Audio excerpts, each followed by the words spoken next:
In this tutorial, I'm going to talk you through the sales dashboard and what it's for, what you can get out of it, how you run reports, and also can do refunds. So to get to this, you click on the reporting sales dashboard here, and this will load into your screen. Depending on what permissions you have, also you'll see various elements of this.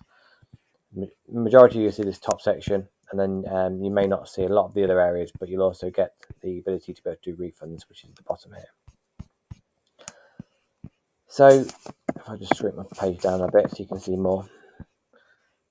So this whole top section is about actually how you're currently performing. So orders from the start, what you've done in the last month, any service charges, any bookings, top performing QR codes, top performing food items and drink items, revenue month on month, any refunds, etc., etc.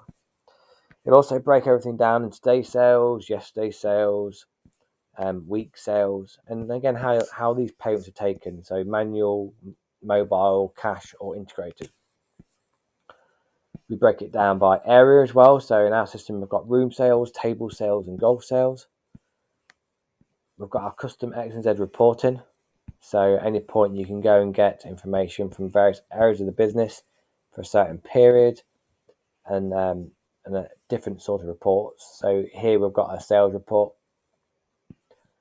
which is an item list by list, or item by item, should I say, list of what was purchased. We've got a stock take report, which again will list out items which were purchased and the number of items left. The group report and consolidated report. This is about how you categorize the items. So it could be food and drink. It could be subcategorized into wines and spirits, minerals, draft beers. It all depends on how you subcategorize it.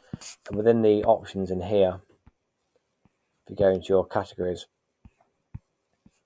you'll see if you go and edit a category, you'll see that you can subcategorize the item. So we've got the marked as food, and then how you want to subcategorize it in here.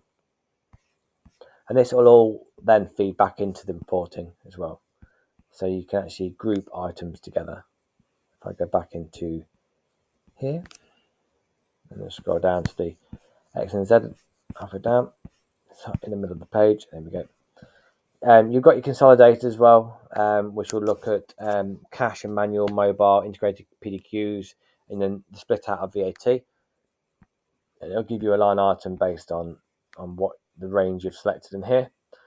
Wet and dry report, food or beverage, and then your secure linked report, which is any sales generated through here. You've got your peak and trough graph here, which shows you how you're performing, your best performing months. And then here is it says last week actually, but I think we've recently changed this to show you last month's reporting data. We do that so it's rolling, and at any point you can nip in and see, because we are not always printing receipts these days. We live in a very sustainable world. We always ask to turn our receipts off.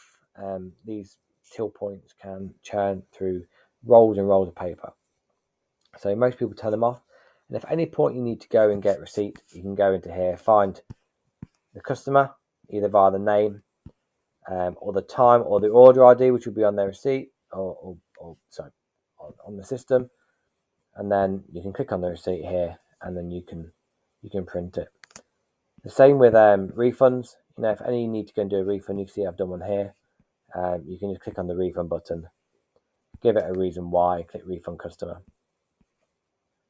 and it just allows the system to reconcile itself.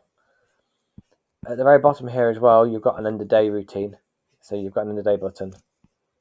So this will print out a list of what's been purchased that day, our consolidated list, should I say, of whether you've taken by cash, by card, by manual, by integrated PDQ, or by different cost centers, by user, and it'll create you a nice end day report, which is printed out onto a till receipt.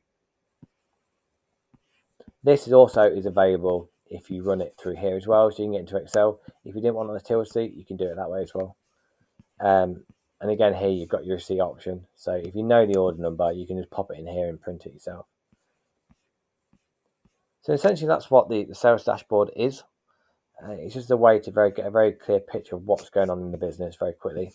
And the same really with the dashboard. Some of that information is passed out on here. So we like to try and break down the information, your daily sales, what the split is between food and beverage. You can see daily sales here as well, and what's working. Thank you.